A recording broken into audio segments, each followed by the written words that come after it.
नमो तस् भगवतो अरहतो सम्मा सम्बुद्धस्स। नमो तस् भगवतो अरहतो सम्मा सम्बुद्धस्स। नमो तस् भगवतो अरहतो सम्मा सम्बुद्धस्स। बुद्धं धम्मं संघं नमस्सामि।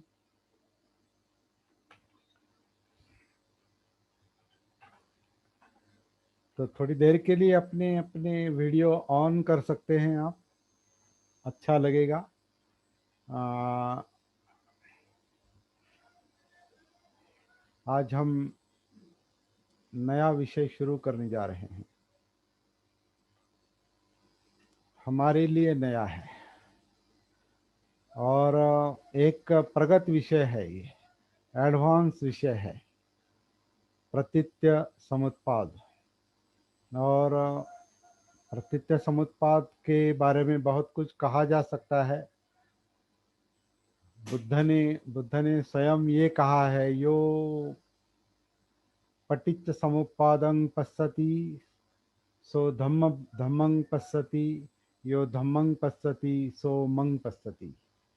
जो पटिच्च समुत्पाद को देखता है, समझता है, वो धम्म को समझता है। जो धम्म को समझता है वो बुद्ध को समझता है। मतलब बुद्ध ने क्या किया, किस आधार से बुद्धत्व की दुख मुक्ति की प्राप्ति की, ये अगर समझना है तो धम्म समझना पड़ेगा। धम्म समझना है तो पटिच्च समुत्पाद यानी प्रतीत्य समुत्पाद समझना पड़ेगा। इस तरह से बुद्ध ने प्रतीत्य समुत्पाद के बारे में कहा है। और जैसे हमने धम्मपद के बारे में देखा है कि धम्मपद जैसे खुद्दक निकाय का एक ग्रंथ है, 15 ग्रंथों में से एक ग्रंथ है, उसी तरह खुद्दक निकाय का एक महत्वपूर्ण ग्रंथ है जिसे उदान कहा है, उदान।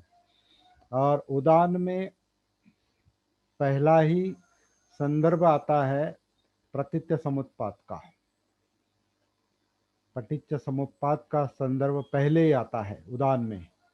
और उसमें कहा है कि जब 40 दिन का, अभी 40 दिन का संदर्भ उसमें नहीं है, लेकिन जब उरुवेला में, मतलब बुद्ध गया में निरंजरा नदी के तट पर, बुद्ध गया में बोधि वृक्ष के नीचे बुद्ध ने जो साधना की, क्या साधना की होगी इसके बारे में अभी हमने बहुत चर्चा की है।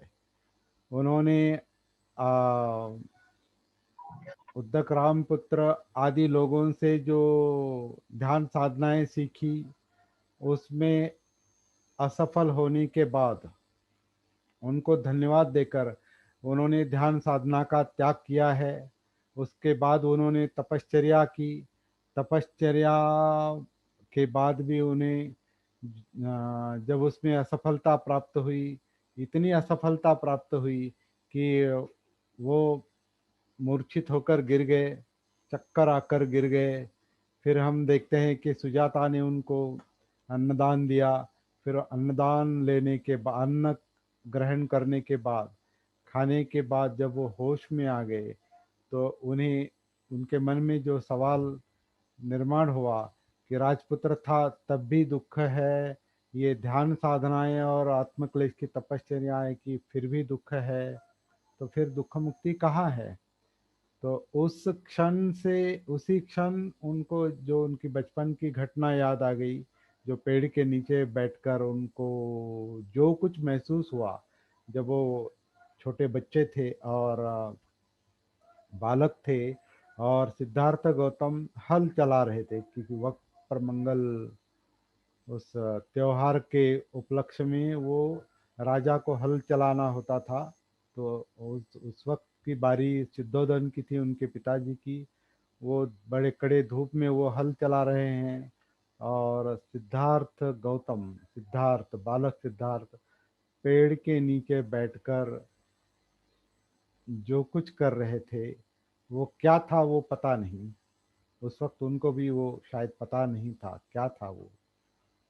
तो उसकी याद उन्हें वो बुद्ध गया में आती है, निरंजरा नदी के तट पर बोधि वृक्ष के नीचे।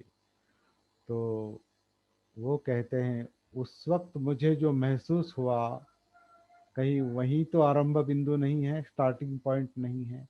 तो वहाँ से उन्होंने वो जो कुछ उन्हें महसूस हुआ वो सती थी, जागृति थी। और हम जानते हैं बुद्ध को जो कुछ भी मिला, सम्यक संबुद्ध को जो कुछ भी मिला, उन्हें संपूर्ण जागृति के आधार से मिला।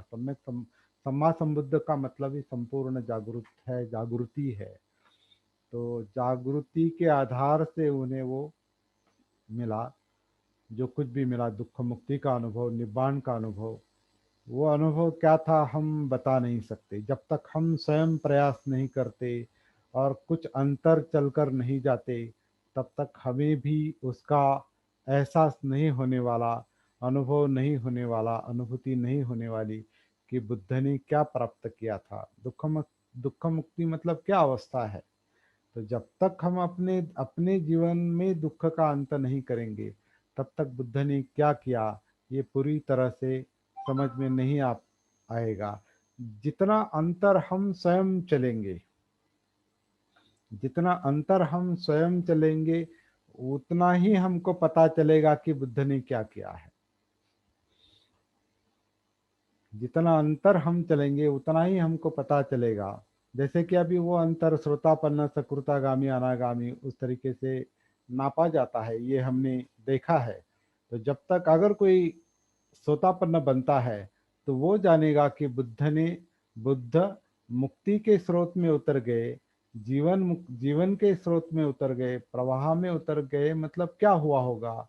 ये जब तक कोई यहाँ श्रोतापन्न नहीं बनता, यहाँ मतलब दुनिया में जो कोई भी सोतापन्ना नहीं बनता, तब तक वो बुद्ध की सोतापत्ति नहीं जान सकता। सकृदागामी, अनागामी, अरहत, जीवन मुक्त, सम्यक संबुद्धत्व ये नहीं जान सकता। तो ये अनुभव पर आधारित है। चलिए इस बात को अभी थोड़ा साइड में रखते हैं। बुद्ध को जब बुद्धत्व प्राप्ति हुई बोध गया में, 40 दिन के बाद, 40 दिन की उन्होंने साधना की है वहाँ। जैसे कि हम बार बार बाबा साहब के बुद्ध और उनके धम्म का जिक्र करते हैं कि 40 दिन पर्याप्त इतना अन्न उन्होंने इकट्ठा करके रखा था। इसका मतलब 40 दिन में वो काम पूरा हुआ है। तो 40 दिन में संपूर्ण जागृति का अनुभव आने के बाद, निब्बाण प्राप्ति मिलने के बाद, दुख मुक्ति हासिल करने के बाद, बुद्ध बनने के बाद, बुद्धत्व की अवस्था हासिल होने के बाद, कहते हैं कि उस रात पहले याम में, उसके बाद अगले दिन पहले याम में, अर्ली इन द मॉर्निंग, सुबह सुबह पहले याम में, उनके मन में जो पहली बात आई वो ये प्रतीत्य समुत्पाद है, जिसे हम अभी देखने वाले हैं एक एक करके। तो ये इसका पहली इंसाइट, उनको पहला अपने अनुभव का पहला विश्लेषण उन्होंने जो कुछ किया है वो प्रतीत्य समुत्पाद को लेकर किया है। प्रतीत्य समुत्पाद को 12 निदान भी कहते हैं, 12 कड़ियाँ, 12 लिंक्स। ये 12 लिंक्स जो है उसके बारे में हम देखेंगे। प्रतीत्य समुत्पाद के बारे में, इस अनुभव के बारे में बुद्ध के शिष्यों ने भी बार बार कुछ बातें बताई है। जैसे कि सारिपुत्र की और अश्वजीत पहले अरहत हुए थे। पंचवर्गीयों में एक थे वो। पहले 5 लोगों को सिद्धार्थ गौतम बुद्ध ने जो अपना अनुभव शेयर किया, बताया, और उनमें वो 5 लोग जो जो थे वो एक एक करके अरहत बन गए, दुख मुक्त हो गए।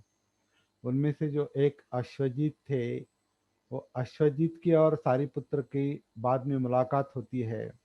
तो सारिपुत्र अश्वजीत को देखकर प्रभावित हो जाते हैं। तो उनसे पूछते हैं, आपको कुछ प्राप्ति हुई है क्या? आपके गुरु कौन है? उनकी शिक्षा क्या है? तो एक एक का उत्तर देने के बाद उनकी शिक्षा का है इसके क्या है इसके बारे में वो अश्वजीत कहते हैं कि मुझे ठीक से पता नहीं, ठीक से बता नहीं पाऊंगा, लेकिन एक बात मुझे पता है कि सिद्धार्थ बुद्ध ने, गौतम बुद्ध ने एक बात कही है, महासमन ने एक बात कही है, यो धम्मा हेतुपभवा हेतुं तेसं तथागतो आह तेसं च यो निरोधो एवं वादी महासमनो। महासमन की शिक्षा क्या है, बुद्ध की शिक्षा क्या है कि जो जो कुछ यो धम्मा, जो धम्म, धम्म यानी एवरीथिंग, धम्म यानी जागृत मन को जो जो भी महसूस होता है वो धम्म है। अच्छा बुरा कुशल अकुशल सब कुछ जागृत मन को जो महसूस होता है वो धम्म है। तो यो धम्मा हेतुपभवा, जो धम्म किसी कारण से निर्माण होते हैं, उस कारण का महाश्रमण ने जिक्र किया है। वो उस कारण का स्पष्टीकरण महाश्रमण बुद्ध ने किया है। अश्वजीत कहते हैं, यो धम्मा हेतुपभवा, हेतु से निर्माण होने वाले धम्म, हेतुं तेसंग तथागतो आह, तथागत ने उसका कारण स्पष्ट किया है, हेतु स्पष्ट किया है। तेसंग चयो निरोधो, उनका निरोध किस तरह से होता है, अर्थात उन्होंने दुख की बात कही है, दुख और दुख मुक्ति की बात कही है। तो जो धम्म मतलब वो दुख के बारे में बता रहे हैं कि तेसंग चयो निरोधो, उनका निरोध कैसे किया जाता है, उन धम्मों का, दुख धम्म का निरोध किस तरह से किया जाता है, ये महासमन की शिक्षा है। इस तरह से वो अश्वजीत सारिपुत्र को बताते हैं। वो सुनते सुनते अश्वजीत को बहुत बड़ी मात्रा में जागृति का जो स्तर है वो एकदम ऊपर उठता है, और वो बुद्ध से मिलने के लिए जाते हैं और बाद में उनके शिष्य बन जाते हैं, हम सबको पता है। और फिर उनके जो मित्र थे मोगलान, वो दोनों जाते हैं और उनके शिष्य बन जाते। एक तो अश्वजीत ने जो बताया वो प्रतीत्य समुत्पाद ही बताया वहां पर, क्योंकि दुख और निरोध की बात बताए। तो इस तरह से ये प्रतीत्य समुत्पाद जो है वो बहुत इम्पोर्टेंट सब्जेक्ट है। अभी इस बात को मैं ज़्यादा जानकारी के तौर पर, इंफॉर्मेशन के तौर पर, थेरी के तौर पर, सिद्धांत के तौर पर मैं ज़्यादा नहीं बताऊंगा। ज़्यादा क्यों नहीं बताऊंगा? क्योंकि हम हमें ये आवश्यकता है कि हम जो अभी कई दिनों से सती साधना, जागृति की साधना कह रहे हैं, और बुद्ध ने भी हमने देखा है कि बुद्ध को भी सम्यक संबुद्ध मतलब संपूर्ण जागृत कहते हैं। और जागृति की परिपूर्णता मिलने के बाद उन्हें प्रतीत्य समुत्पाद उन्होंने समझाया, और हम भी जागृति की ये जागृति के लिए प्रयास कर रहे हैं। तो इससे कहीं इसका मेल खाता है क्या, ये देखना मेरे लिए बहुत इम्पोर्टेंट लगता है, मुझे बहुत महत्वपूर्ण लगता है। वरना सिद्धांत की बात में अगर कहूँ कि प्रतीत्य समुत्पाद की 12 कड़ियाँ हैं, और अविद्या है, संस्कार है, हमने पीछे भी देखा है, अविद्या संस्कार है, विज्ञान है, नाम रूप है, षडायतन स्पर्श, वेदना तृष्णा उपादान भव जन्म जरा जाति दुख मरण वगैरह वगैरह, उपायास वगैरह वगैरह, जो 12 कड़ियाँ अगर केवल थेरोटिकल लेवल पर देखेंगे तो केवल जानकारी हमें हासिल होगी। हमें केवल जानकारी में नहीं जाना है, हमें एक्चुअल उसका अनुभव, हमारी साधना और वो अनुभव इसका कहीं मेल खाता है क्या, ये हमें देखना है। मुझे इसमें ज़्यादा इंटरेस्ट है, मुझे इसमें ज़्यादा इंटरेस्ट, क्योंकि मुझे लगता है कि जानकारी अभी लोगों में बहुत हो गई, बहुत कुछ जानते हैं लोग, और हम में से कुछ लोग ये भी जानते होंगे प्रतीत्य समुत्पाद और 12 निदान और भव चक्र वगैरह वगैरह। मुझे पता है, क्योंकि ये कुछ लोगों ने सुना है, कुछ लोगों ने नहीं सुना है, तो वो अब सुनकर वो जानकारी हासिल कर सकते हैं। लेकिन हमें केवल जानकारी पर संतुष्ट नहीं रहना है। हमें अपने जीवन का जो मकसद है, और खासकर जो हमारे जीवन की समस्या है, प्रॉब्लम है, उसको लेकर हमें काम करना है। और संभव हो सके तो दुख मुक्ति का अनुभव लेना है, या लेने के लिए प्रयास करने हैं। और मुझे लगता है अगर ऐसे प्रयास नहीं करेंगे तो फिर बुद्ध धम्म का क्या मकसद है, बुद्ध धम्म का क्या हेतु है, क्यों सीखना है, केवल ज्ञान के लिए? ज्ञान के लिए ऐसे सेमिनार में इधर उधर बैठने की क्या आवश्यकता है? किताब ले लो, पढ़ो, वहाँ प्रतीत्य समुत्पाद पर बड़ी बड़ी किताबें हैं, 12 निदान पर बड़ी बड़ी किताबें हैं, बहुत अच्छी तरह से समझाई हैं, बिना अनुभव के भी बहुत बड़ा बड़ा विश्लेषण दिया है। तो वो जिनको इंटरेस्ट है वो पढ़ सकते हैं, पढ़ना चाहिए, नहीं है ऐसा नहीं। लेकिन मैंने भी बहुत कुछ उसमें, मैं तो बहुत ज़्यादा नहीं, लेकिन पर्याप्त मात्रा में मैंने भी उसका थोड़ा अध्ययन किया है। लेकिन अभी सती साधना जब से समझ में आई है, मुझे बुद्ध की हर शिक्षा, हर सूत्र, हर गाथा सती साधना से, जागृति से क्या मेल खाती है, ये देखने में मुझे ज़्यादा रुचि है, इंटरेस्ट है। और वही बात मैं आपके साथ शेयर करना पसंद करता हूँ और चाहता हूँ, वही बात मैं आपसे शेयर करूँ। और शायद आपको भी वो बात अगर अनुभव में आएगी, अगले अनुभव आएंगे, तो वो भी हमारे सबके लिए बहुत उपयुक्त होगा। ये ऐसा नहीं केवल मुझे या किसी एक एक साधक को उसका अनुभव आएगा, केवल समझो राजेश राजेश सर को अनुभव आएगा, या देवटे सर जी को अनुभव आएगा, या भारती जी को आएगा, या किसी ऐसा नहीं है किसी एक को आएगा, दो को आएगा, 10 को आ सकता है। लेकिन सबके अनुभव इकट्ठा करके कुछ ऐसा माहौल बनना चाहिए जो इस काम के गति को और प्रगति में डालेगा, और गति गति धम्म चक्र पवर्तन होगा, धम्म का चक्र जो है वो गतिमान होगा। इस तरह से हमारा उद्देश्य होना चाहिए। इसलिए ये हम सब प्रयास कर रहे हैं। तो इम्पोर्टेंट शिक्षा प्रतीत्य समुत्पाद और सती साधना। सती साधना भी बुद्ध की शिक्षा है, आपको पता है, उसके बारे में बात हम करते ही रहेंगे। वो विषय बेस है, वो विषय जो है सती साधना का, जागृति की साधना का वो बेस है।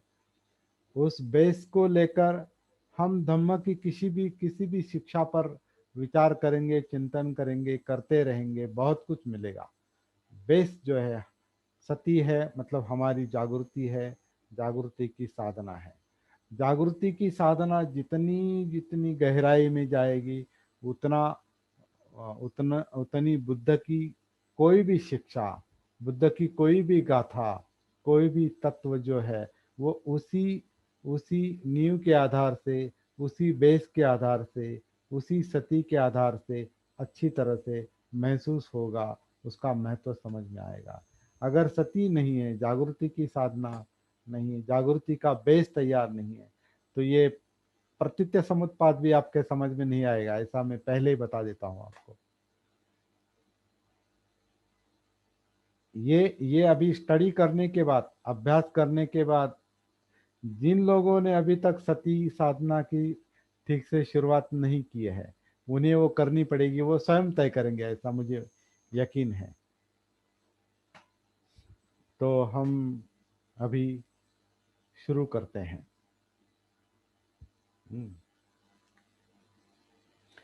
आज मैं बोर्ड का इस्तेमाल करूंगा, बोर्ड का इस्तेमाल करूंगा और एक एक बात समझाते जाऊंगा। इसमें सती साधना तो होगी ही, और उसके साथ साथ हम 12 निदान प्रतीत समुत्पाद पर हम विचार करेंगे।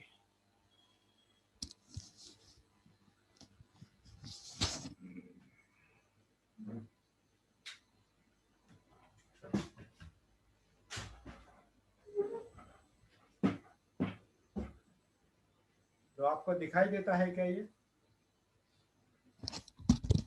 ये अक्षर आपको दिखाई देते हैं क्या? हाँ सर, हाँ सर, दिख रहे हैं। ओके, सती साधना प्रतीत्य समुत्पाद दिखाई देते हैं। ओके ओके, हल्का सा और क्लोज में कर लीजिए इसको। ठीक है। बस, यस।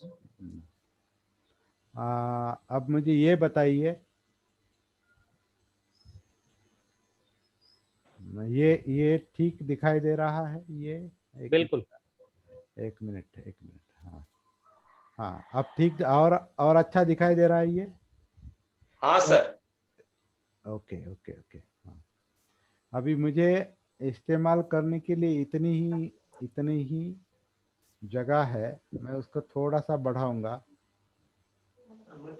और ठीक है। हाँ हाँ ठीक ओके। है, या हाँ हाँ हाँ, अभी काफी जगह है।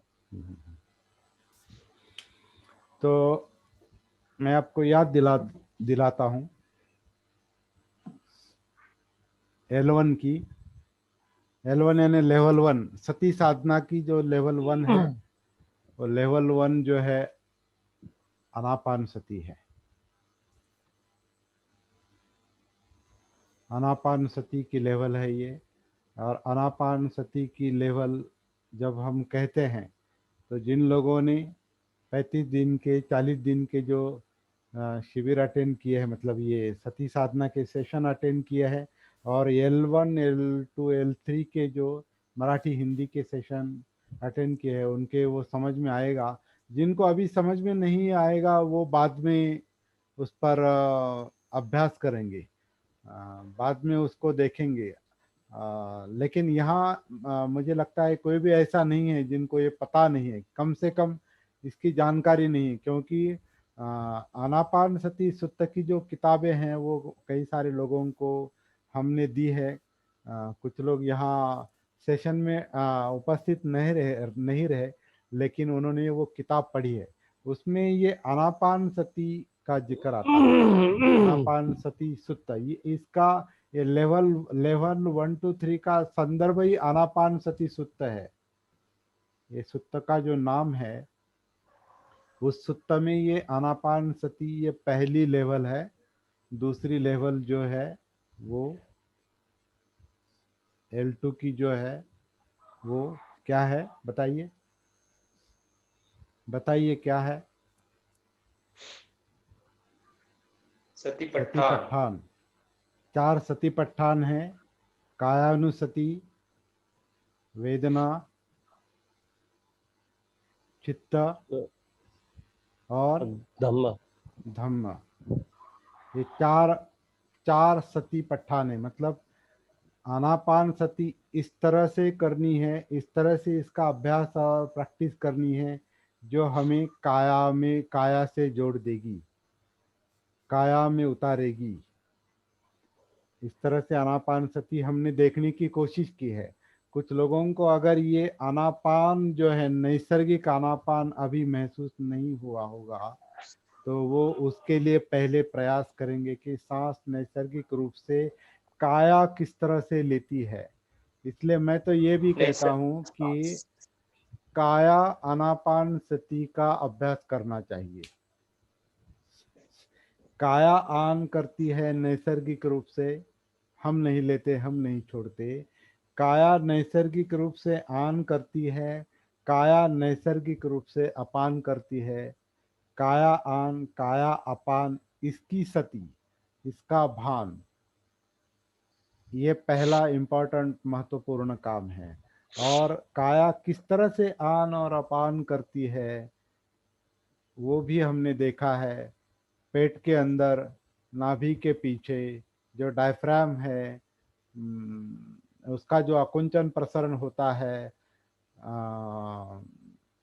पेट है, पीठ है, छाती है, और रीढ़ की मतलब पूरा जो, जिसको हम धड़ कहते हैं, धड़, धड़ जो कहते हैं, कंधे से लेकर कमर तक का जो हिस्सा है वो अनापान में सम्मिलित है। इसलिए पेट की मूवमेंट होती है, हलचल होती है, उसके अंदर डायफ्राम की हलचल होती है, और पेट के अंदर जो जो कुछ भी है उसकी भी मूवमेंट होती है। डायफ्राम की मूवमेंट होती है, ऊपर छाती की मूवमेंट होती है, मतलब अकुंचन प्रसरण होता है, और पीठ का अकुंचन प्रसरण होता है। तो शॉर्ट में कंधे से लेकर कमर तक जो धड़ का हिस्सा है वो पूरा आन और अपान करता है। इस तरह से आनापान को महसूस करना चाहिए, ऐसा मुझे लगता है। और क्रम से जाएंगे, क्रम से, जैसे पेट के अंदर नाभि के पीछे, हम बार बार कह रहे हैं ना, कई बार हमने दोहरा है, कई बार कहा है कि पेट के अंदर उतरिए, पेट के अंदर कैसे उतरना है। तो जो अंदर मूवमेंट होती है उसको, उसके आधार से ही उतरेंगे।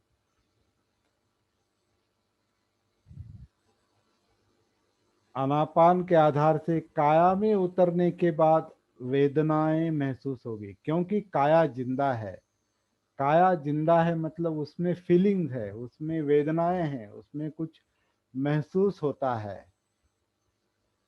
और क्या महसूस होता है, क्या वेदनाएं महसूस होती है? तो मुख्यतः तीन तरीके की वेदनाएं महसूस होती है। सुखद है, दुखद है, और न्यूट्रल है, मतलब असुख अदुख है। ये आपको पता है।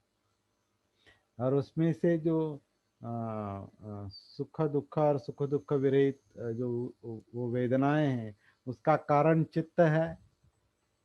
चित्त यानी चाहिए नहीं चाहिए का संघर्ष है, राग द्वेष का संघर्ष है, लोभ द्वेष का संघर्ष है, और उसके कारण फीलिंग निर्माण होती है, वेदनाएं निर्माण होती है। राग मतलब लोभ और द्वेष, चाहिए नहीं चाहिए, चाहिए के मुताबिक होता है तो सुख मिलता है, चाहिए के मुताबिक नहीं होता है तो दुख होता है। नहीं चाहिए के मुताबिक होता है तो सुख मिलता है, नहीं चाहिए के मुताबिक नहीं होता है तो दुख होता है। मतलब राग और द्वेष जो है चित्त में, वो दोनों सुख दुख की वेदनाएं निर्माण करती है। जो महसूस होती है वो सुख दुख की वेदना है, जो महसूस नहीं होती है वो मूर्छित वेदना है, मूर्छित। और ये मूर्छित वेदना है, मतलब ये अजागृति, जिसमें जिसकी सती नहीं है, जिसकी जागृति नहीं है, ये मूर्छित वेदनाओं की जो, उनका जो प्रमाण है, मात्रा, उनका जो परसेंटेज है वो 70 मतलब 80-90 तक प्रतिशत तक है। 80-90% वो मूर्छित अवस्था है। उसी को अभी मॉडर्न भाषा में, मानसिक मानसशास्त्र की भाषा में उसे अनकॉन्शियस माइंड कहा है। अनकॉन्शियस माइंड जो महसूस नहीं होता, इसके बारे में भी हमने देखा है। तो ये मूर्छित अवस्था जो है ये बहुत बड़ी है। और जन्म के बाद, जब जन्म होता है, और मतलब जब हम गर्भ से बाहर आते हैं, तो ये जो मूर्छित अवस्था है यही अविद्या है।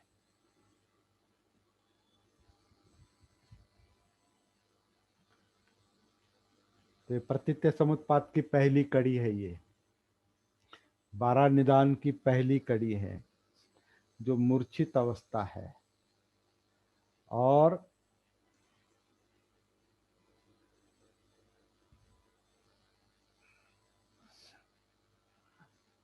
ये पूरा राउंड दिखाई देता है क्या आपको? ये पूरा राउंड जो है इस तरह का है, बाद में आप उसको मैं दिखाऊंगा आपको। ये मूर्छित अवस्था जो है वो अविद्या है। अविद्या मतलब नॉट नोइंग। नॉट नोइंग मतलब जानते नहीं। जानते नहीं कि इस वेदनाओं में, काया में जो वेदनाएं, फीलिंग्स है वो क्या है, वो महसूस नहीं होता, वो अविद्या है। नॉट नोइंग, जिसका नॉलेज नहीं है। इसे इग्नोरेंस भी कहा है। इग्नोरेंस, इसे इग्नोरेंस भी कहा है। अविद्या, नॉट नोइंग। विद यानी जानना,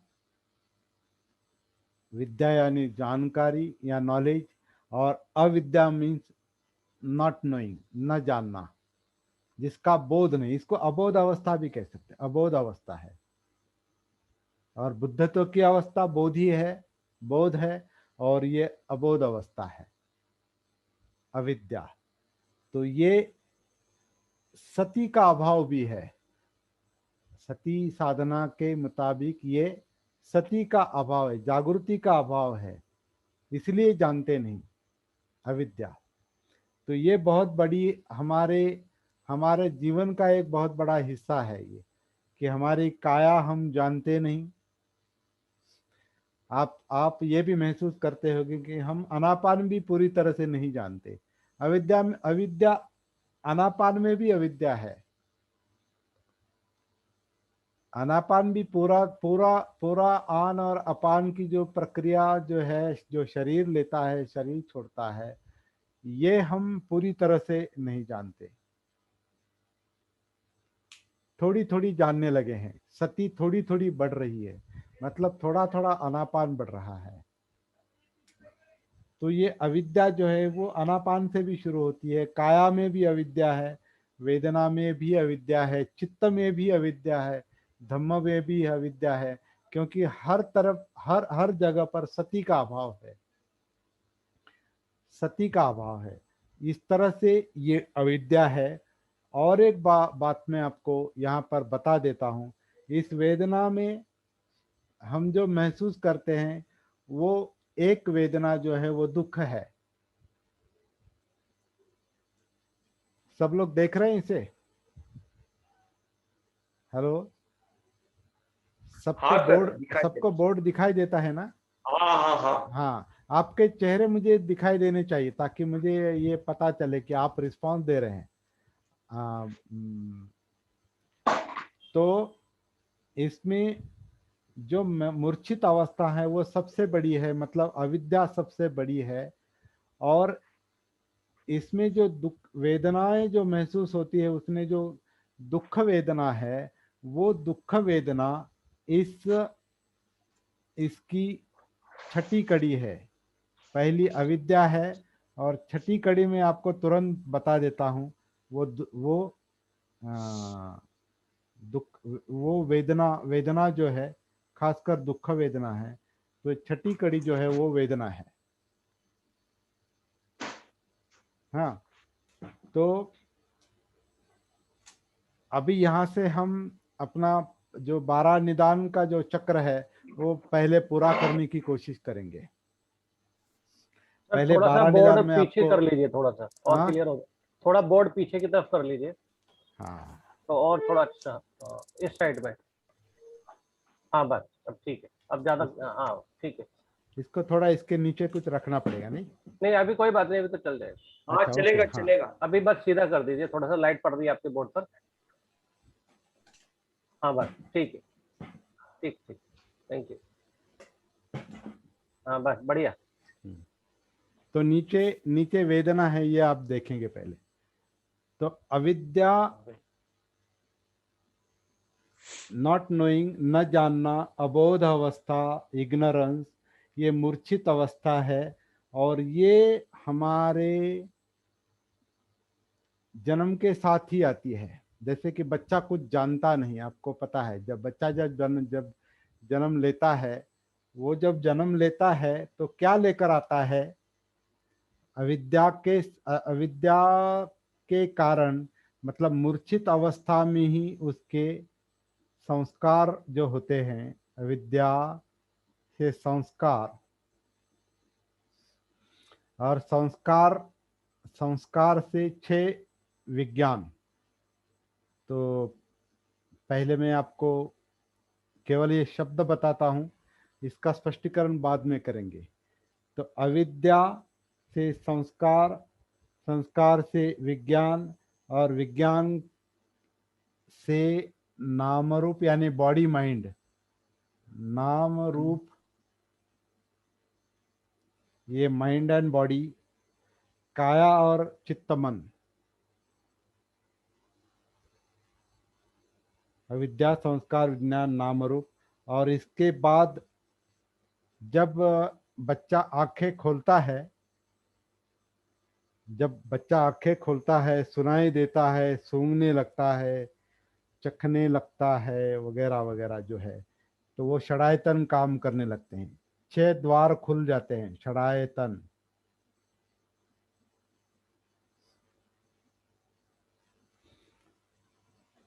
दिखाई देता है आपको षडायतन?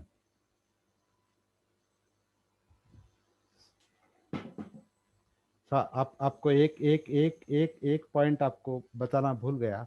ये छठा छठा नहीं, ये 7वीं है। वेदना जो है ये 7वां, मतलब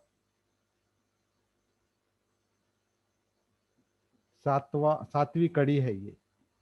और ये 6 इंद्रिय षडायतन मतलब 6 द्वार, 6 द्वार। आंख का द्वार, कान का द्वार, नाक का द्वार, जीभ और त्वचा, और छठा मन। 6 आयतन। आयतन यानी ऐसा समझ सकते हैं कि बच्चा बच्चा जब आंख खोलता है, आंख खोलता है तो क्या होता है? आंख खोलने के बाद क्या होता है? देखता है। देखता है क्या? तुरंत देखता है क्या? केवल पहले नहीं, आंखें खोलता है, फिर वो झपकाता है क्या? एकदम देखता नहीं वो, थोड़ा थोड़ा देखने की कोशिश करता है। आंखों को पूरा खोलने की कोशिश करता है पलक झपका करके। हाँ, झपकाता है, पलके झपकाता है, हाँ। और थोड़ा थोड़ा थोड़ा थोड़ा महसूस करने की कोशिश करता है। हम्म। तो ये षडायतन जो है इस तरह का काम करता है। शुरू मतलब खुलता है, और जो कुछ है वो देखने की कोशिश करता है, सुनने की कोशिश करता है। गंध है, स्वाद है, मतलब जीभ का जो स्वाद है, और काया का जो स्पर्श है। तो काया का स्पर्श, पहले तो काया के स्पर्श से ही शुरू होता है। जब जन्म होता है तो काया को जब ठंड लगती है तो वो, मतलब रोएगा या और कुछ करेगा, या मराठी में हुड़हुड़ी कहते हैं ना, क्या कहते हैं उसको, मतलब थरथराहट होती है उसके शरीर की, है ना, हिलना। इस तरह का कुछ होता है। तो आयतन का मतलब जो है, आयतन, षड आयतन यानी द्वार, 6 आयतन मतलब ये 6 द्वार उसके विषय के संपर्क में जब आते हैं तो प्रभावित होते हैं। और वो किस कारण प्रभावित होते हैं?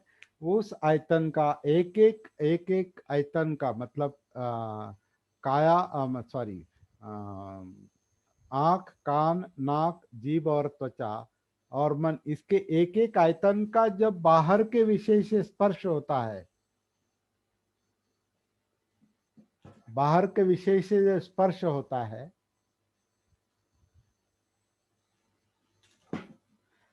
तो उस स्पर्श के कारण वेदना महसूस होती है।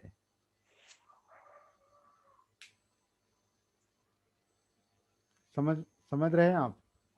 हाँ सर, हाँ सर, ग्रेट। आंख सही। आंख आंख खुली, सामने जो कुछ दिखाई दिया उसके कारण, हाँ ये अच्छा है, ये अच्छा नहीं है। जैसे बच्चा पहले आंख खोलेगा तो उसको वो प्रकाश जो है वो तकलीफ देने वाला होता है उसके लिए,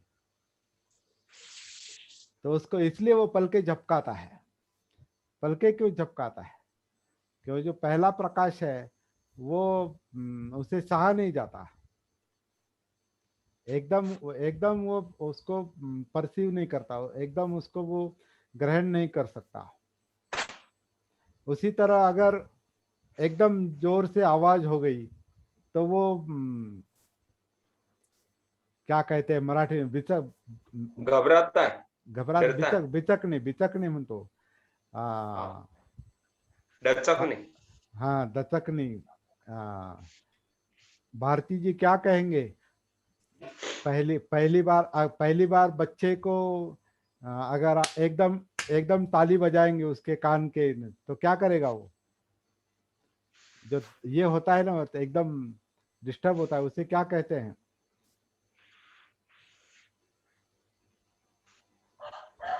तो ये आयतन और स्पर्श का ये परिणाम है, मैं ये बताना चाहता हूँ। आयतन और स्पर्श मतलब आंख और उसका विषय का स्पर्श, प्रकाश का स्पर्श, कान और आवाज का स्पर्श, नाक और गंध का स्पर्श, और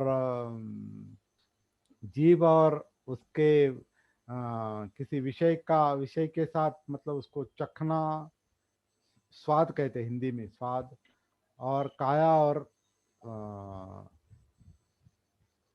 ठंडापन है या गर्म है या चुभने वाला कुछ है या मुलायम है, काया को जिसका ये होता है, स्पर्श होता है, उसके मुताबिक वो वेदनाएं, फीलिंग निर्माण होती है।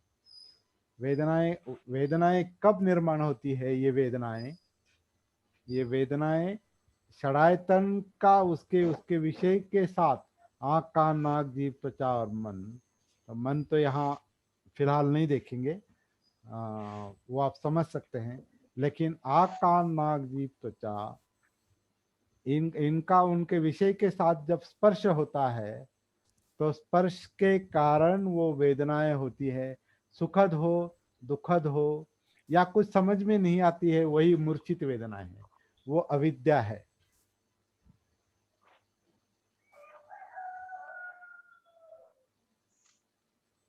समझ रहे हैं आप? हाँ सर। बात समझ में आ रही क्या? भारती जी, राजेश सर, योगेश सर, जी कुछ कुछ मुझे रिस्पांस चाहिए। हाँ, आ रहा है, समझ में आ रहा है। अगर समझ में नहीं आ रही है तो फिर से देखेंगे क्या फिर से क्या समझ दिखाइएगा, में नहीं आता है। फिर से देखते हैं, स्पर्श वाला जो है, और स्पर्श से वेदना। हाँ, स्पर्श के कारण, स्पर्श यानी इसको परसीव कर, स्पर्श यानी कांटेक्ट भी कहा है। जी जी। इंद्रिय और उसका विषय का कांटेक्ट जो है उसे स्पर्श कहा है। जी। लेकिन स्पर्श केवल कांटेक्ट नहीं है, वो परसीव किया जाता है, मतलब एक तरह से उसका बोध होता है। आवाज यानी केवल कांटेक्ट नहीं, आँख का मतलब जो प्रकाश है, आँख के सामने का प्रकाश, वो केवल कांटेक्ट नहीं, वो प्रकाश को परसीव करता है। प्रकाश प्रकाश है ये जानता है, नाम नहीं देगा उसको, हम्म। लेकिन प्रकाश नाम का कुछ है, ये उसको महसूस होता है, वो स्पर्श है। जिसमें से शब्द दिख रहा है। हाँ, या कान कान पर अगर कोई आवाज एकदम धड़ाक से धड़ाम से कोई आवाज आती है बच्चे के, और वो बिचकता है वो, है ना, डर जाता है या बिचकता कुछ, है, हाँ। या उस तरफ देखता है। हाँ, तो वो कान और आवाज का जो कान और आवाज के कारण उस पर जो आघात होता है वो स्पर्श है। हम्म, और वो दुखदायक है तो दुख वेदना है, ठीक। और सुखदायक है तो सुख वेदना जी। है ना। अगर अगर उस बच्चे के साथ उसकी माँ कुछ लोरी, बोलती है, कुछ आवाज निकालती है, और वो थोड़ा लोरी। इधर उधर ये करता है, कुछ जो कुछ करता है, आप जानते हैं क्या करता है वो। इधर पहले शुरू में एकदम उसको समझ में नहीं आएगा, लेकिन वो थोड़ा रिस्पॉन्स देगा, कुछ ना कुछ प्रतिसाद देगा, धीरे धीरे धीरे धीरे। और उसकी माँ की आवाज, या माँ जब उसके दूध पिलाती है तो जीभ का विषय, उसकी भूख भूख मिटती है, या वो जब गोद में लेती है तो त्वचा का विषय, क्या उसे क्या कहेंगे, मतलब वार्म, वार्म मिलता है उसको, राजेश सर। हम्म। वॉर्म यानी क्या? वॉर्म यानी जो ऊब म्हणतो आपण त्याला, ऊब मराठी में ऊब कहते हैं। माँ जब बच्चे को गोद में लेती है तो उसे ऊब मिलती है। हाँ, संतुष्टि। हाँ, हिंदी में क्या कहते हैं? हाँ, संतुष्टि। संतुष्टि नहीं, मतलब अपनापन। त्वचा को, नहीं नहीं नहीं, त्वचा को जो गर्म गर्म गर्माहट। गर्म, गर्माहट। हाँ, गर्माहट या मतलब वार्मथ जो मिलता है तो उसे अच्छा लगता है। जी। उसे अच्छा, क्यों? वो त्वचा का विषय है, वो सुख वेदना है उसके लिए। और अच्छा नहीं लगता तो वो रोता है। तो ये स्पर्श वेदना का विषय हम समझ लेंगे। तो यही वेदना, इसी वेदना को हम सती से यहाँ महसूस करते हैं।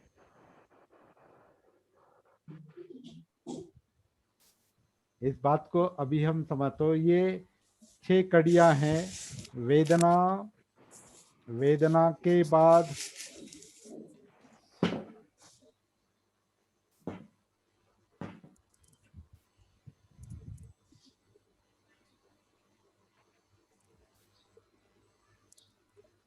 अभी हो गया सही। हाँ, वेदना में, वेदना यानी फीलिंग, एहसास, महसूस करना, जानीव, जिसे मराठी में जानीव कहते हैं। जब सुखद जानीव होती है या दुखद जानीव होती है तो उसको जो एक आगे का रिस्पॉन्ड मिलता है, जो चाहिए, उसके लिए तृष्णा निर्माण होती है। तृष्णा। अभी बच्चे का काम आगे आगे गया, हम बढ़ गया, समझो बच्चा, बच्चा बढ़ गया, और हम बच्चे थे और अभी इस अवस्था में हैं। तो अभी हम हमारे अनुभवों के साथ इसे मैच करने की कोशिश करेंगे। तो वेदना अगर सुखदायक है तो और चाहिए चाहिए चाहिए अगर के लिए आपको ये ज्वाइन नहीं करनी तो तृष्णा बढ़ती है, अतिरिक्त इच्छाएं यहाँ निर्माण होती है। और उस तृष्णाओं के मुताबिक एक तरह का क्या होता है, कलेक्शन, या जो जो तृष्णा का विषय है, इंद्रियों का विषय है, षडायतन इंद्रियों का जो विषय है, जो वेदनाओं के कारण निर्माण होता है, सुख दुख के कारण जो निर्माण होता है, उसके मुताबिक तृष्णा जागती है। चाहिए की तृष्णा और नहीं चाहिए की भी तृष्णा होती है। नहीं चाहिए की तृष्णा मतलब दूर करना उसको, है ना? जो नहीं चाहिए उसे दूर करता है। तो नहीं चाहिए की भी तृष्णा होती है। तो वो वेदना के कारण, एहसास के कारण, महसूस होने के कारण। ये देखिए, ये सती के विषय है सारे। मैं आपको, ये सती का विषय भूलना नहीं है। जितनी जितनी जितनी सती हमारी गहरी जाएगी उतना ये विषय हमको क्लियर होता जाएगा। फिलहाल केवल जानकारी है, अभी केवल जानकारी है। तृष्णा के मुताबिक ये उपादान, उप आदान, आदान मतलब अंदर लेना, उप अंदर, आदान लेना, अंदर लेना। तृष्णा जो जो चाहती है वो अपना बनाती है, और यहाँ मैं भाव निर्माण होता है। हम जिसे आत्मा भाव, मैं भाव कहते हैं ना, ये जितना वो कलेक्शन करता जाएगा, अपना बनाता जाएगा, समेट लेगा, इकट्ठा करेगा, संग्रह करेगा, पाने की कोशिश करेगा या हटाने की कोशिश करेगा। तो ये उपादान, उपादान जो है वो कलेक्शन मेरा बनाता है। मैं, मेरा, मेरा है ये। तो ये वेदनाओं के कारण जो तृष्णा कार्यरत होती है, इच्छाएं कार्यरत होती है, उसके मुताबिक ये उपादान, आदान, अपन तो हम कहते हैं ना आदान प्रदान, लेन देन, है ना? तो आदान प्रदान यानी लेन देन। उप आदान मतलब अंदर लेना, अपना बनाना, जिसका हमारा व्यावहारिक नाम घर है। घर, घर क्या है? मेरा घर मतलब क्या है? मेरे घर में क्या क्या है? वो सब उपादान में आता है। शरीर, काया। शरीर शरीर से शुरुआत होती है, लेकिन घर अभी शरीर, मेरा शरीर ये इतनी जल्दी महसूस नहीं होता, लेकिन मेरा घर, मेरा इतना बड़ा घर, घर में ये है, घर में वो है, घर में ये बर्तन है, घर में ये मेरा टेबल है, ये मेरी टीवी, मेरा कंप्यूटर, मेरा टेबल लैंप, मेरा बोर्ड, मेरा पेन, मेरा ये जो है उपादान, उपादान हुआ है, इसलिए घर बना है। वो सुरक्षा के लिए हो, वजह कोई भी हो, उपादान बना है। तो उपादान करते करते कुछ ना कुछ बनता जाता है। भव, भव यानी बनना, टू बी, बनना, होना, है ना। मतलब जैसे जैसे इच्छाएं निर्माण होती है, उसी तरह का घर में सामान आता है ना, उसी तरीके की हमारे घर की रचना होती है। या हमारे शारीरिक लेवल पर देखें कि हमारी इच्छाएं जो चाहती है वही षडायतन के आधार से वो लिया जाता है, खाया जाता है, पिया जाता है, उपभोग लिया जाता है। तो ये उपादान, और उसके दृष्टि से वो बनता है, हमारी मानसिकता बनती है, और उस मानसिकता के आधार से एक जाति यानी जन्म है, जाति यानी जन्म है, जो बनता जाता है। उसी का जो एक भौतिक रूप है, भौतिक रूप कह सकते हैं इसको हम, भौतिक अभौतिक दोनों है इसमें। जन्म में शरीर में क्या आता है, शरीर जिंदा है, क्योंकि शरीर और मन दोनों इकट्ठे, तो जातीय एक तरह का भौतिक रूप भी है। तो ये जन्म होता है, और जिसका जन्म होता है उसका बुढ़ापा है, मतलब बुढ़ापा यानी जरा, इसको मृत्यु है, इसको इसके मृत्यु के पहले व्याधि है, जरा है, व्याधि है, मरण है, रोना है, पीटना है, दर्द है, शोक है, ग्रीफ भय। है, लैमेंटेशन, छटपटाहट है, जो कुछ भी है वो जन्म के बाद शुरू हो जाता है। और ये सब का कारण अविद्या है, ऐसा कहा है। और ये प्रतीत्य समुत्पाद की 12 कड़ियां हैं, 1 2 3 4 5 6 7 8 9 10 11 12, इसीलिए इसको 12 निदान कहा है। अब देखिए, यहाँ सबसे इम्पोर्टेंट जो बात है ये दुख है। ये 12वीं कड़ी जो है ये दुख है। इसका कारण, मूल कारण अविद्या है। अविद्या से संस्कार बनते हैं, संस्कार के कारण हमारा विज्ञान यानी 6 विज्ञान, चक्षु विज्ञान, श्रोत्र विज्ञान, मतलब आँख, कान, नाक, जीभ, त्वचा और मन, विज्ञान यानी जानने वाली इंद्रिय। तो ये 6 विज्ञान है। तीसरा, इसके मुताबिक हमारा शरीर और मन बढ़ता है। जो कुछ लिया जाता है, इंद्रियां जो ग्रहण करती है, उसके मुताबिक ये उसमें बढ़ोतरी होती है, बॉडी माइंड बढ़ता है। उसके जो 6 द्वार है वो खुलते हैं। खुलने के बाद उसका कांटेक्ट बाहरी विषयों से उसका जब संपर्क आता है, स्पर्श, उसके मुताबिक वेदनाएं निर्माण होती है। वेदनाओं के कारण तृष्णाएं बढ़ती है। ये केवल सती ना होने के कारण, अविद्या है तो ये होता है, सती है तो ये नहीं होगा। ये देखिए, ये समझने की कोशिश करें, ये सब अविद्या के कारण है, सती ना होने के कारण है, जागृति ना होने के कारण है। तो तृष्णाएं के कारण ये सब उपादान है, अंदर लेना है, अपना बनाना है, मैं बनना है, आत्मभाव बनना है, सेल्फ बनना है। ये सब उपादान यानी अंदर लेना, मेरा बनना है। तो ये 9वां उपादान, 9वीं कड़ी है, इसको कड़ी कहते हैं। 12 कड़ियां, 9वीं कड़ी है। इसके कारण कुछ ना कुछ बनता है। भव यानी टू बी, बनना, होना, बनना, होना।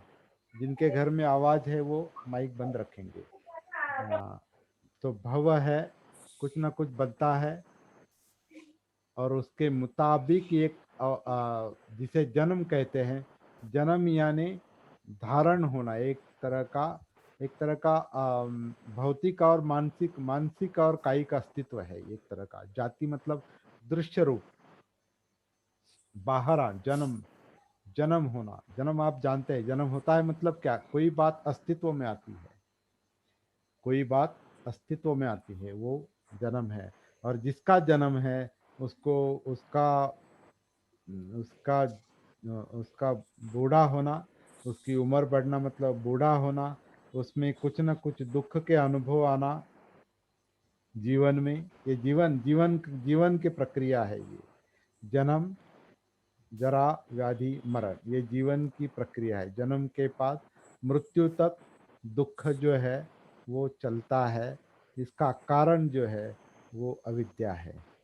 तो ये 10, ये 11 और ये 12, इसे इन 12 कड़ियों को प्रतीत्य समुत्पाद कहते हैं।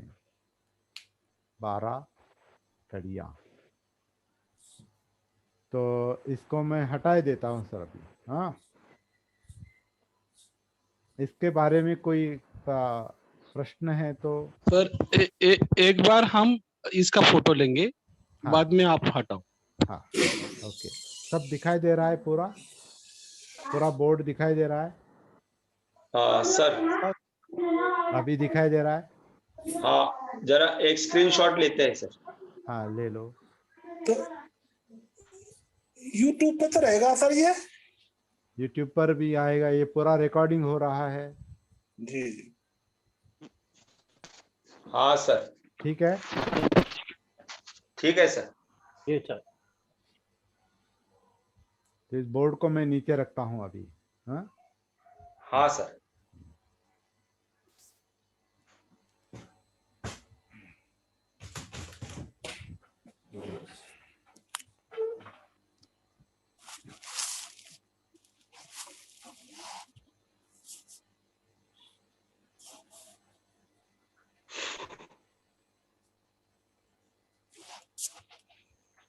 तो ये 12 निदान हमने बहुत तेजी से देखे हैं, मतलब इनकी जानकारी। तो बुद्धत्व के बाद जो पहला एक स्वरूप समझ में आया जीवन का, दुख का, दुख किस तरह से निर्माण होता है, क्यों निर्माण होता है। भारती जी, आपके घर से आवाज आ रही क्या? नहीं सर, मैं नहीं। अकेला हूँ घर पे, तो ओके ओके ओके ओके, कोई बात नहीं, कोई बात नहीं। मैं बंद कर देता हूँ। नहीं, कोई बात नहीं, रखिए। बात करनी है तो आप ओपन कर सकते हैं। तो बुद्धत्व के बाद बुद्ध को जो महसूस हुआ था कि दुख क्यों है, जीवन में दुख क्यों है, तो उसका मूल उन्होंने, उसका बेस उन्होंने अविद्या बताया है, सती नहीं, सर जागृति नहीं। 12 निदान क्रम से बताया तो वो अच्छा हो जाएगा। क्या 12 निदान क्रम से? अभी अविद्या। हाँ, अभी अभी अभी उसको ग्रंथों में जिस तरह से बताया है उसको मैं पढ़कर बताता हूँ। हाँ, 12 कड़िया जो है उसका जो परस्परावलंबित्व है, इसको अंग्रेजी में डिपेंडेंट। हाँ, और एक बात मैं आपको बताना भूल गया, प्रति, इति, समुत्पाद, ऐसे 3 शब्द है। प्रति, इति, समुत्पाद, प्रति, इति, सम, उत्पाद, ऐसे 4 शब्द है, 4। तो प्रति इति मतलब इसके होने से इसका उत्पाद होता है,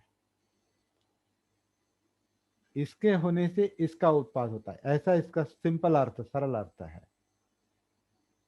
this being that becomes, this arising of this arises, this not being that does not become, arising not arising of this that doesn't arise, ये है इसलिए ये है, इसके निर्माण होने से ये निर्माण होता है, ये अगर नहीं है तो ये नहीं है, इसका विलय होने से, इसका निरोध होने से इसका निरोध होता है। तो प्रति इति समुत्पाद, इसके होने से इसका उत्पाद होता है। अब इसको 12 निदान में देखेंगे।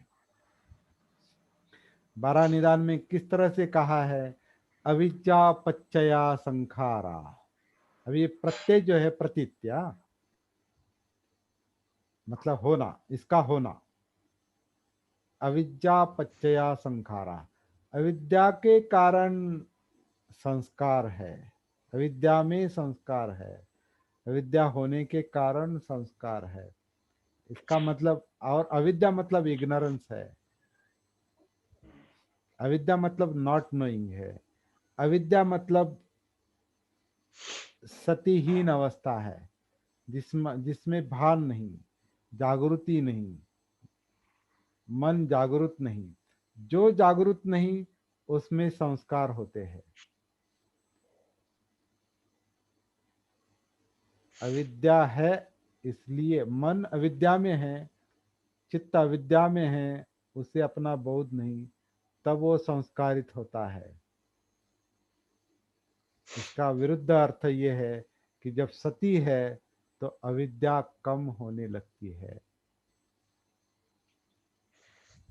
मतलब जो जानते नहीं वो जानने लगते हैं, विद्या आती है। इसलिए हमने वो देखा कि आनापान सती सुत्त में L1 के बाद L2 आता है। मतलब आनापान सती की साधना करने से सतीपट्ठान पूर्ण होता है, सतीपट्ठान की अधिकाधिक साधना करने से सप्तबुद्ध्यांग पूर्ण होते हैं, और सप्तबुद्ध्यांग पूर्ण होने के बाद विद्या और विमुक्ति की अवस्था प्राप्त होती है। तो ये विद्या की अवस्था मतलब अविद्या नष्ट होना, खत्म होना। तो सती का जो अंतिम परिणाम है वो विद्या है। मतलब अविद्या कम होते होते होते नष्ट होना है, और अविद्या अगर नष्ट होती है तो दुख भी नष्ट होता है। तो 12 कड़ियों के, क्योंकि सारी कड़ियां टूट जाती है, क्योंकि बनने का काम, भव का काम बंद हो जाता है। तो भव नहीं तो फिर नया नया जन्म नहीं, नए नए संस्कार का जन्म नहीं, नए नए अस्तित्व का जन्म नहीं, नई नई चाहत नहीं, नई नई तृष्णाएं नहीं। लेकिन ये अनुभव लेने की बात है, ये आप स्वयं लेंगे अनुभव इसका, धीरे धीरे धीरे धीरे। तो प्रतीत्य समुत्पाद ये शब्द मैं बता रहा था आपको, प्रति इति समुत्पाद। तो अविद्या पच्चया संखारा, संखार पच्चया विज्ञानम, अविद्या के कारण, अविद्या है इसलिए संस्कार है, संस्कार है इसलिए विज्ञान है। अभी विज्ञान 6 विज्ञान है। श्रोत्र विज्ञान मतलब चक्षु विज्ञान, विज्ञान मतलब जानने की प्रक्रिया है, कॉन्शियसनेस। विज्ञान मतलब कॉन्शियसनेस है। कॉन्शियसनेस मतलब एक बोध की प्रक्रिया, जानने की प्रक्रिया है। जैसे आँख खुल गई, सामने जो कुछ है वो जानने की जो प्रक्रिया है, जिसे चक्षु विज्ञान कहा है, वो जानने की प्रक्रिया मतलब विज्ञान है। नेत्र के लेवल पर, चक्षु के लेवल, इसलिए उसे चक्षु विज्ञान कहा है। तो चक्षु विज्ञान में क्या होता है, यहाँ चक्षु है, सामने वस्तु है जो प्रकाश में है, प्रकाश के कारण सामने वाली वस्तु दिखाई देती है।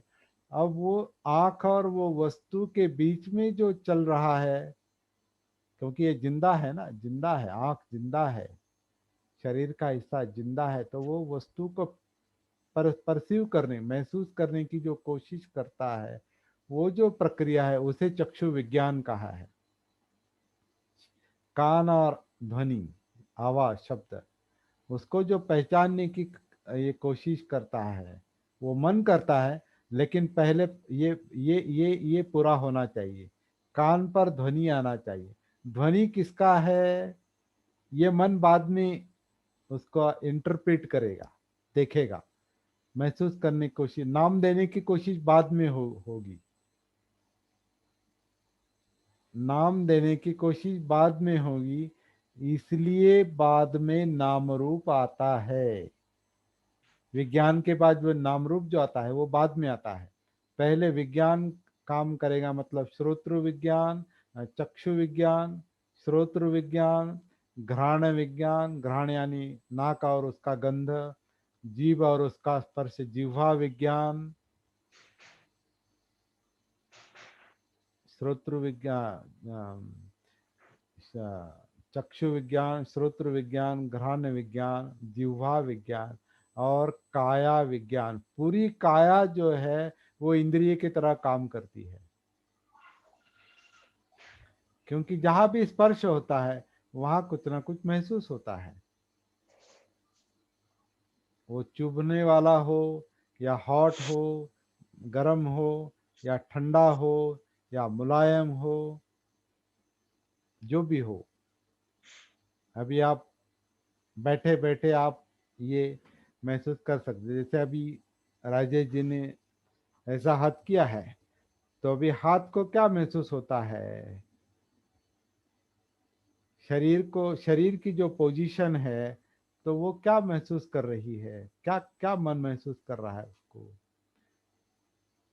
जिस तरह से बैठे हैं, पीठ में क्या हो रहा है, पेट में क्या हो रहा है, पैर क्या, पैर में क्या हो, पैरों में क्या हो रहा है, तो हर कोई अभी अपने अपने लेवल पर वो महसूस करेगा। जो जैसे भी मेरी काया की पोजीशन है, तो उसमें क्या महसूस होता है, तो जो महसूस होता है उसको मन नाम देता है। तो इसलिए आगे नाम रूप आता है। हाँ, तो ये नाम रूप एक बार तैयार हो गया कि फिर वो जैसे आँख को ये जैसे कि आँख, कान, नाक, जीभ, त्वचा का एक तरह का आदेश देगा कि हाँ ये बहुत अच्छा था, आंखों ने देखा हुआ, वो फिर से चाहिए। तो फिर षडायतन के द्वार खुल जाते हैं, द्वार खुल जाते हैं। और जैसे द्वार खुलते हैं तो सामने, आंखों के सामने जो आता है, कान के संपर्क में जो आता है, नाक और जीभ और त्वचा, इसके संपर्क में जो जो स्पर्श, स्पर्श के रूप में आता है, कांटेक्ट के रूप में आता है, उसके मुताबिक वेदनाएं निर्माण होती है। सुखद वेदना, दुखद वेदना और मूर्छित वेदना, जो महसूस नहीं होती लेकिन कुछ ना कुछ उसमें है। जैसे कि अभी मैं आपको बता रहा हूँ कि अभी आप जिस तरह से बैठे हैं, या गर्माहट महसूस हो रही है, या जो कुछ भी महसूस हो रहा है, वो सारा का सारा एक साथ महसूस हो रहा है क्या? पूरी बॉडी में, पूरी काया में, टॉप टू बॉटम पूरा का पूरा महसूस नहीं हो रहा, थोड़ा थोड़ा महसूस हो रहा है। यहाँ हाथ रखा तो यहाँ का महसूस हुआ, लेकिन बाकी सारा महसूस होता है, ऐसा इसका मतलब नहीं है। तो जितना महसूस, जितनी सती है, जितनी जागृति है, उतना महसूस होगा। जितनी सती कम है उतनी मूर्छित अवस्था रहेगी, मतलब अविद्या रहेगी, वो अविद्या रहेगी। इसे मोहावस्था भी कहा है। मोह, मोह भी अविद्या ही है, न जानना है, इग्नोरेंस है।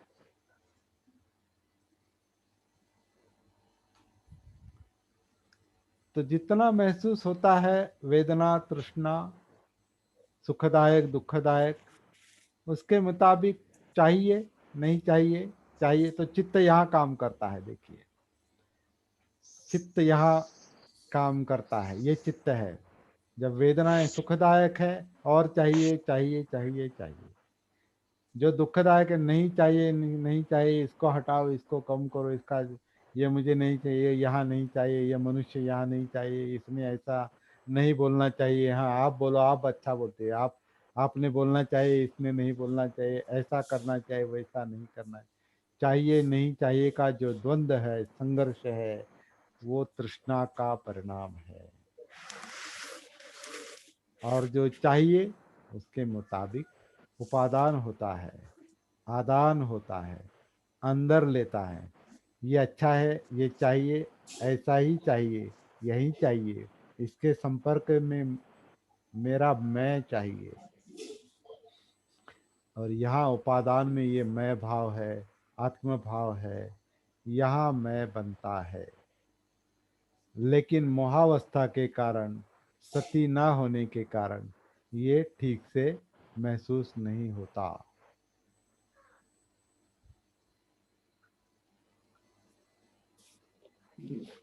तो जितना उपादान होता है, जितना कलेक्शन होता है, जितना ग्रास्पिंग होता है, जितना अपनाया जाता है, जितना मैं मेरा बनाया जाता है, वो बनाने का जो कार्य है वो भव है।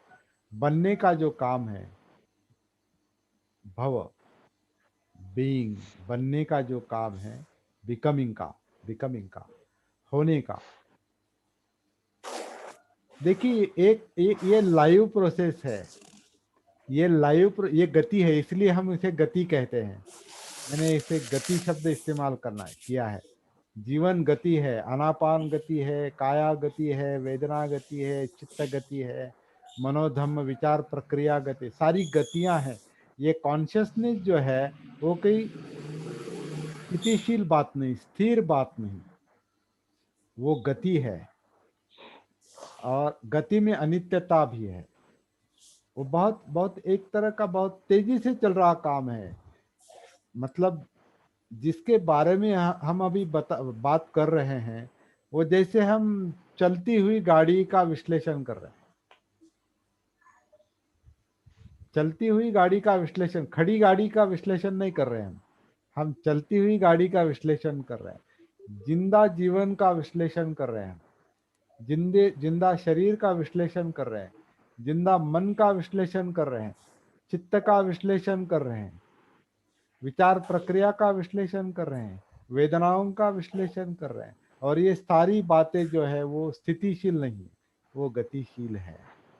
और गति के बारे में हम बात कर रहे हैं, इसलिए कभी कभी आपको ऐसा भी महसूस होता होगा कि जो कुछ बता रहे हैं वो ठीक से समझ में नहीं आ रहा है। ऐसा भी हो सकता है, और समझ में आएगा भी नहीं। ये समझ में आएगा भी नहीं, लेकिन आपको महसूस होगा, क्योंकि वो कोई एक पर्टिकुलर एक बात नहीं है। आंख भी कहेंगे, आंख शब्द कहेंगे, लेकिन आंख का परसेप्शन जो है, आंख के सामने जो वस्तुएं हैं, वो जो आंख महसूस कर रही हैं, ये मैं आपको बता भी नहीं पाऊंगा यहाँ पर।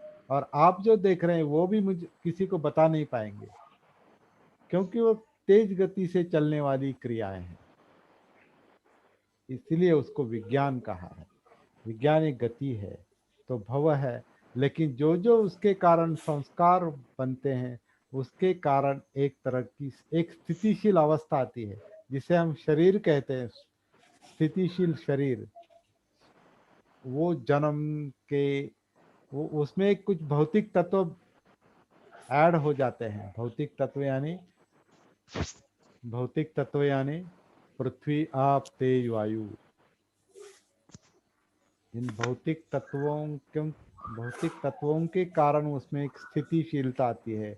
इसलिए शरीर हमें ऐसा कुछ है, एक ठोस है, ऐसा महसूस होता है, क्योंकि इसमें पृथ्वी है मतलब घन धातु है, आप है मतलब जल धातु है, तेज है मतलब उष्णता, हीट है, और वायु है जो अनापान। इसलिए ये जन्म है। और जन्म है तो ये हमारा जन्म, हमारे जन्म से लेकर, हमारा अस्तित्व हमारे जन्म से लेकर, जैसे ही माँ के कोख से बाहर आए हैं और अभी की जो अवस्था है, इसमें निरंतर बढ़ोतरी होती जाती है, जिसे हम उम्र कहते हैं, जिसे बढ़ना कहते हैं। तो वो कोई भी स्थिर बात नहीं है, वो भी एक गति है। ये जाति भी जन्म भी गति है। हर वक्त नया नया जन्म भी होता जाता है। क्योंकि इसमें ऐड होता जाता है कुछ ना कुछ नया। जैसे हम कहते हैं ना, कई पेशियां एक क्षण में कई पेशियां जन्म लेती है, मरती है, जन्म लेती है, मरती है। तो भले ही हमें ये जन्म, ये अस्तित्व, ये जीवन, ये शरीर एक स्थिति के रूप में महसूस होता है, लेकिन ये अंदर स्थिति नहीं है, ये गति है। उसे अनित्यता कहा है। और इसमें दुख समाया है, इसमें चिंताएं हैं, अस्थिरता है, अस्वस्थता है। ये सब क्यों है? अविद्या है। अविद्या के कारण ये बढ़ते बढ़ते बढ़ते बढ़ते इतनी आकांक्षाएं, इच्छाएं, तृष्णाएं बढ़ी हैं कि वो महसूस भी नहीं होती, पता भी नहीं चलता कि किस कारण ये हम दुख भोग रहे हैं, भुगत रहे हैं। तो बुद्ध ने कहा है, अगर इसकी सती है तो ये दुख, ये अविद्या विद्या में कन्वर्ट हो जाएगी, फिर संस्कार कार्यरत नहीं होंगे, विज्ञान तरीके से काम नहीं करेगा, और फिर 12 कड़ियाँ जो है एक एक एक एक करके टूटती जाती है, और फिर दुख मुक्ति की अवस्था प्राप्त हो सकती है। मेरे ख्याल से इससे ज़्यादा यहाँ बताना ठीक नहीं होगा, क्योंकि बहुत बहुत कुछ कलेक्शन हो गया है। तो इसके बारे में अभी शाम तक कुछ सोचेंगे, चिंतन करेंगे। संभव हुआ तो ये वीडियो आप संभव हुआ तो देख सकते हैं, अगर नहीं संभव हुआ आज ही देखना। अभी तो जो कुछ आपने नोट डाउन किया है, या आपने जो सुनते सुनते जितना संचय हुआ है दिमाग में, उस पर थोड़ा चिंतन कीजिए, और शाम को इस पर फिर से चर्चा करेंगे कि अविद्या से मुक्ति, मतलब दुख से मुक्ति, ये कैसे संभव है क्या, हमारी सती साधना इसमें कहाँ तक उपयुक्त है, इस पर अच्छी तरह से सोचेंगे, और शाम को फिर से चर्चा के लिए इकट्ठा आएंगे। मेरे ख्याल से इतना पर्याप्त है, ज़्यादा इस पर जोर डालने की आवश्यकता नहीं है। 11:55 हो गए। जितना भी हमने प्रतीत्य समुत्पाद का ये जो 12 निदान जो है और सतीपट्ठान, इस पर मेरे ख्याल से उचित प्रकाश डाला है, पर्याप्त प्रकाश डाला है, ऐसा मुझे लगता है।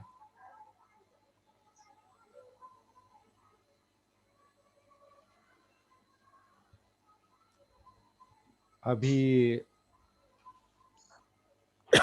एक आध दूसरा मुद्दा है तो 2-5 मिनट में, जो बहुत अटक गया है बीच, आपके मन में अगर अटक गया है कोई मुद्दा जिस पर अभी प्रकाश डालना जरूरी है, तो आप बात कर सकते हैं, वरना हम यहाँ पर रुकेंगे और आप स्वयं अपने लेवल पर विचार करके शाम को 6:30 बजे हम इकट्ठा आएंगे।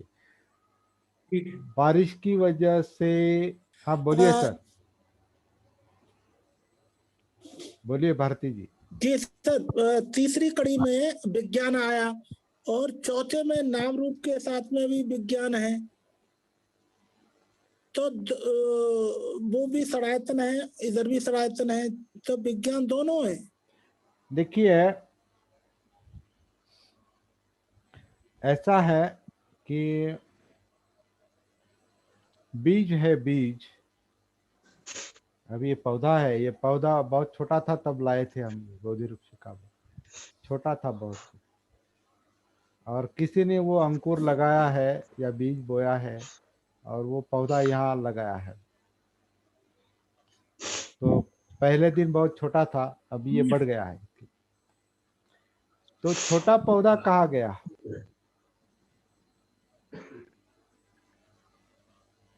यही विज्ञान है। छोटा पौधा कहाँ गया? क्या उत्तर है इसका? परिवर्तन है सर, वो बदल रहा है, बदल गया। इस बड़े में छोटा है क्या नहीं? छोटा है। हाँ, वो है। और हाँ, और उस छोटे में वो उससे पहले की अवस्था या बीज का है क्या, बीज का अस्तित्व है या नहीं? वो भी है सर। तो फिर अविद्या, संस्कार, विज्ञान, नाम रूप, षडायतन, स्पर्श, वेदना, तृष्णा, उपादान, भव, जन्म, जरा, जाति, मरण सब एक ही है। ये है। समझने के लिए अलग अलग किए हैं। अविद्या सब में है, संस्कार सब में है, विज्ञान सब में है, नाम रूप सब में है। षडायतन का काम चलता ही रहता है, षडायतन वही है। स्पर्श से चलता रहता है, उसका परिणाम वेदना, तृष्णा, उपादान, भव, जन्म, जरा, जाति, मरण, दुख सब एक ही अस्तित्व में है, एक ही जीवन में है। परिवर्तन की श्रृंखला। हाँ, परिवर्तन की श्रृंखला। Sorry sir.